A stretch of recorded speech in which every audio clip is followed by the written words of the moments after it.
Bonjour et bienvenue dans cette vidéo. Aujourd'hui, je vous présente Capture One 21. La première nouveauté de Capture One 21, c'est l'édition rapide. En fait, ce qui se passe, c'est que quand vous voulez d'habitude développer une photo, vous êtes obligé d'ouvrir la photo, ensuite d'aller choisir le bon onglet pour avoir le bon outil, et ensuite, avec le curseur de souris, il faut se déplacer et venir, par exemple, prendre ce curseur ici qu'on vient déplacer. Si j'ai envie de faire la clarté, je descends, je trouve la clarté ici et je déplace la clarté.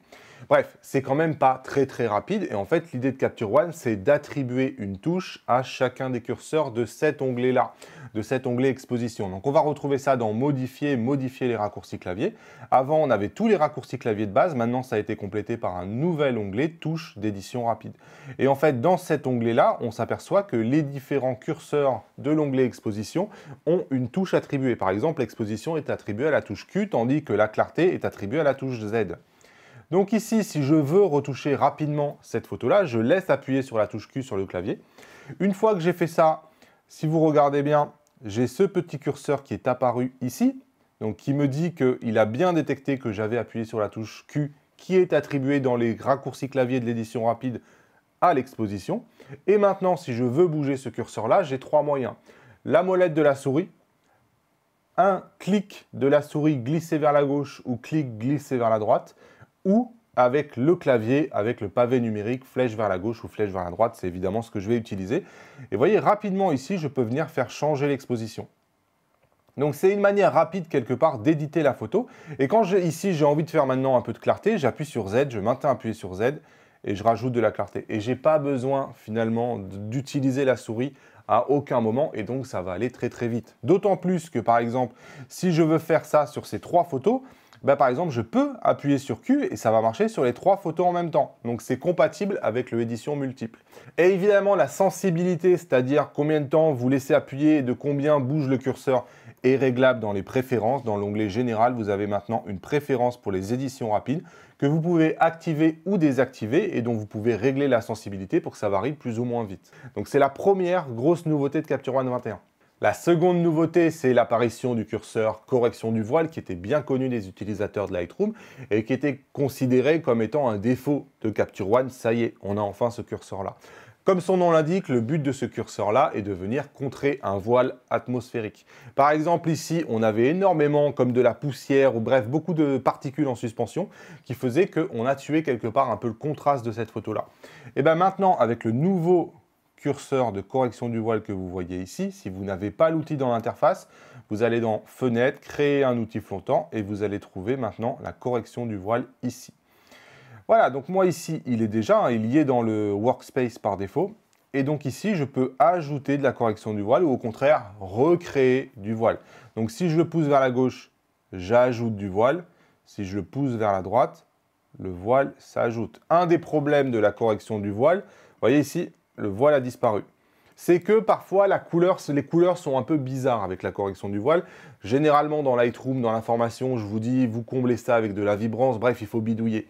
Ici, Capture One a mis un couleur, donc une couleur qui permet quelque part de venir contrer ces effets-là, le couleur du voile. Et donc on peut, avec la pipette, venir cliquer à un endroit sur la photo qui vous irait bien, ou alors choisir carrément cette couleur-là.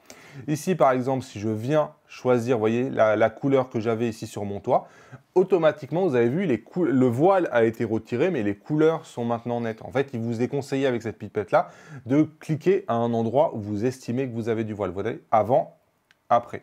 Donc finalement, on arrive à un bien meilleur résultat que ce qu'on avait sur Lightroom parce qu'ils ont pensé à cette histoire de couleur qui est vraiment primordiale. Et la couleur, elle va aussi apparaître, par exemple, si vous avez un lever ou un coucher de soleil. On a rapidement le voile qui prend la couleur de la lumière. Et donc ici, vous voyez, par exemple, si je voulais contrer la correction du voile, je peux contrer la correction du voile, mais automatiquement, Capture One sélectionne une couleur. Et Capture One a été intelligent. Vous voyez, ici, il a sélectionné une couleur qui était plutôt d'un ton chaud, que je peux venir, si je veux changer, je peux venir le changer. Mais voilà, tout ça pour dire qu'on est sur une correction du voile qui est intelligente. Et évidemment, si je trouve que, à l'inverse, ici, je voulais rajouter du voile, je peux rajouter plus de voile, c'est possible aussi.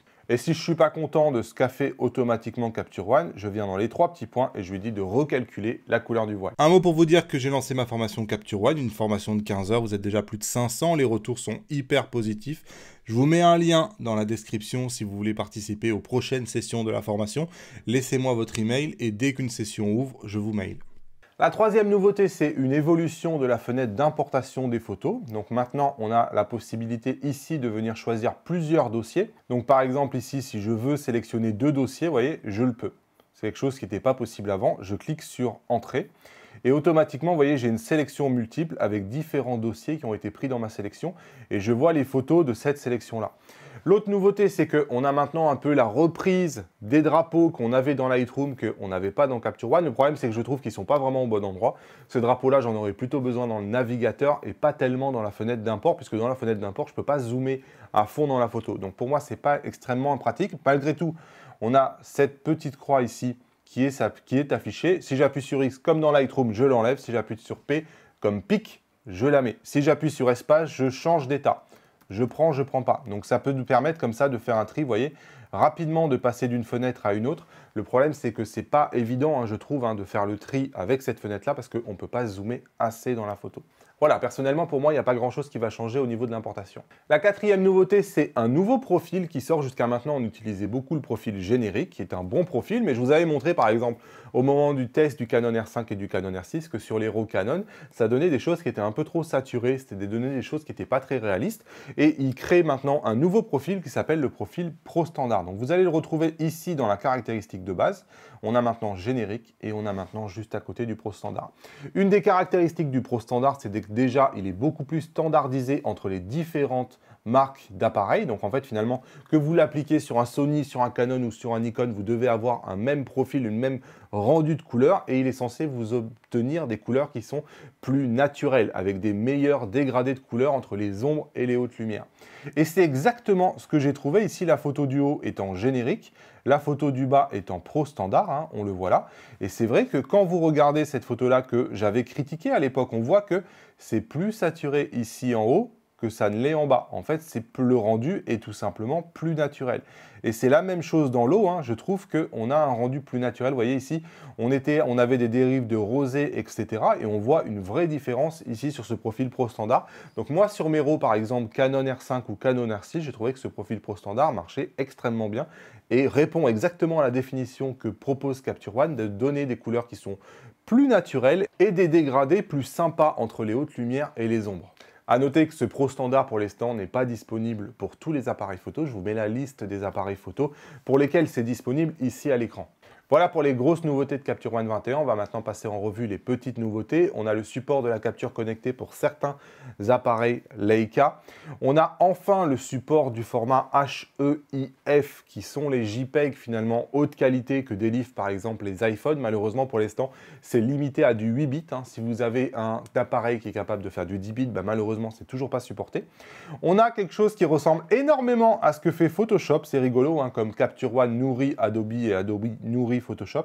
Donc ici, par exemple, quand vous prenez un calque, vous prenez une brosse, comme c'est le cas ici, avant, pour changer cette brosse-là, vous faisiez un clic droit et vous aviez ce panneau. Et on a maintenant la possibilité de changer la taille du pinceau de manière plus visuelle grâce à un raccourci. Pour ça, je vais maintenant appuyer sur CTRL et Option.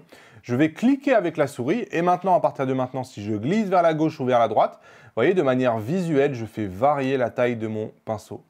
Et j'ai la possibilité de faire changer la dureté, évidemment. Donc ça, c'est de haut vers le bas. Vous voyez, ici, je suis en train de réduire mon contour progressif, ma dureté. Donc là, je peux déjà faire varier la taille et le contour progressif. Et si j'appuie sur Shift en plus, je peux maintenant faire varier l'opacité et le flux. L'opacité, c'est de gauche à droite. Et le flux, c'est de haut en bas. Donc en fait, avec ces raccourcis CTRL et Option plus Shift et une souris, on peut visuellement modifier les 4 paramètres qui définissent un pinceau. C'est plutôt sympa. Moi, j'ai l'habitude de faire ça dans Photoshop. Je suis content de retrouver ça dans Capture One. Allez, dernière petite nouveauté que je veux vous signaler, c'est que les curseurs de balance des blancs sont maintenant en couleur.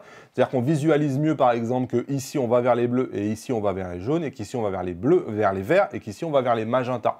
Donc, c'est vrai que pour les débutants qui veulent visualiser qu'elle va avoir comme impact ce curseur-là, on visualise tout de suite beaucoup mieux. Voilà pour les nouveautés de Capture One 21. Je trouve que tout ça, c'est bon à prendre et ça continue de parfaire un bon logiciel, même si évidemment, Comme moi, je pense que vous espériez quelque chose qui permettait de la fusion HDR à l'intérieur de Capture One.